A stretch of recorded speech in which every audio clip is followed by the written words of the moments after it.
Hi students, बेटा पिछले lecture में मैंने सरफेस में फ्रेंडलिच एडजर्सन आइसोथर्म को बताया था और ये ग्राफ जो आप देख रहे हैं इसको एक्सप्लेन किया था। x/m और प्रेशर में ग्राफ खींचा हुआ है। तो आप ये देखेंगे कि जब प्रेशर लो है तब x/m इसके डायरेक्टली प्रोपोर्शनल है। जैसे जैसे आप प्रेशर बढ़ाते जा रहे हैं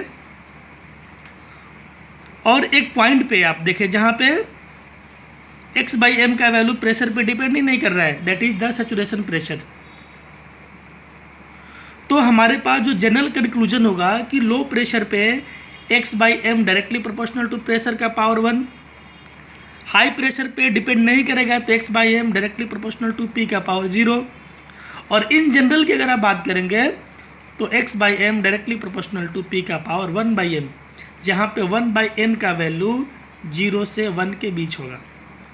यहाँ तक मैंने आपको कल बात बताई थी। अब आज जो हम लोग डिस्कस करने वाले हैं कि 3 अलग अलग केस बनाएंगे। पहला केस होगा कि लो प्रेशर पे। तो लो प्रेशर पे आपने देखा था कि x/m p पे डिपेंड करेगा। x/m directly proportional to pressure का पावर 1। तो जब आप इसको सॉल्व करेंगे, प्रोपोर्शनल को हटाएंगे तो आप कांस्टेंट रखेंगे, तो x/m k इंटू पी, के जहाँ पे आपका कांस्टेंट है। लेकिन आप जब हाई प्रेशर पे बात करेंगे तो ये सैचुरेशन प्रेशर हो गया, जहाँ पे x/m का वैल्यू p पे डिपेंड नहीं करेगा। तो rate of adsorption x/m independent from pressure, मतलब x/m directly proportional to p का पावर 0, क्योंकि p का पावर 0 1 होता है, तो x/m इक्वल टू k आएगा।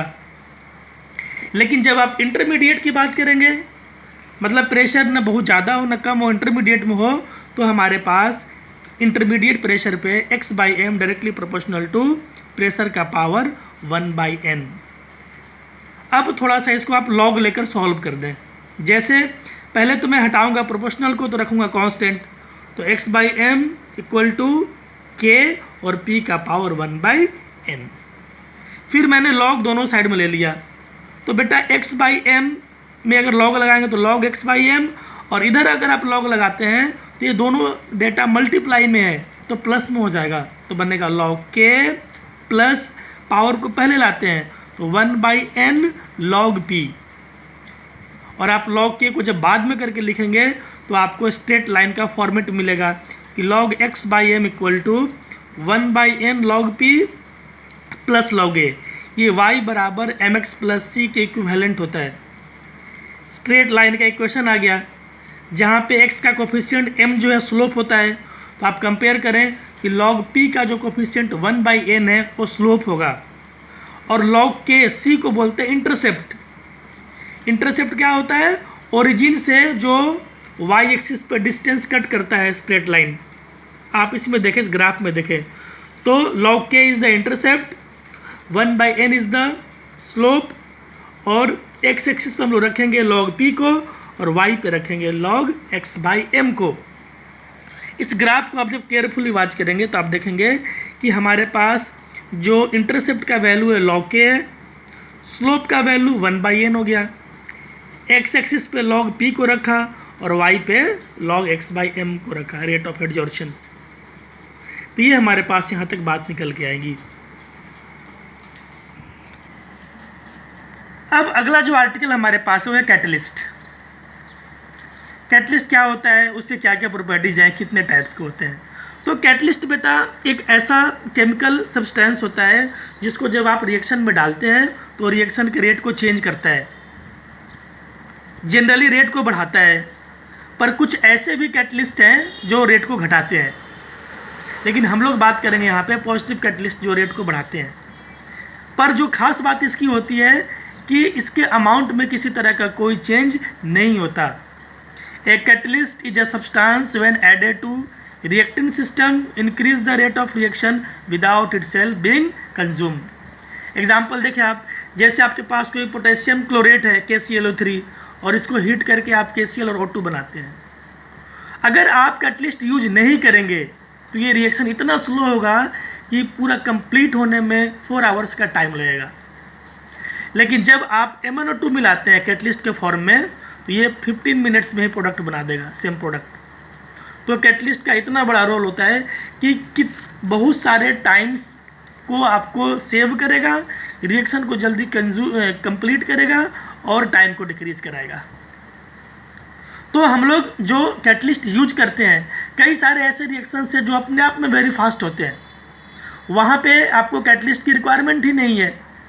कई वेरी स्लो होते हैं, जैसे रस्टिंग ऑफ आयरन, वहाँ भी कैटलिस्ट का कोई नीड नहीं है।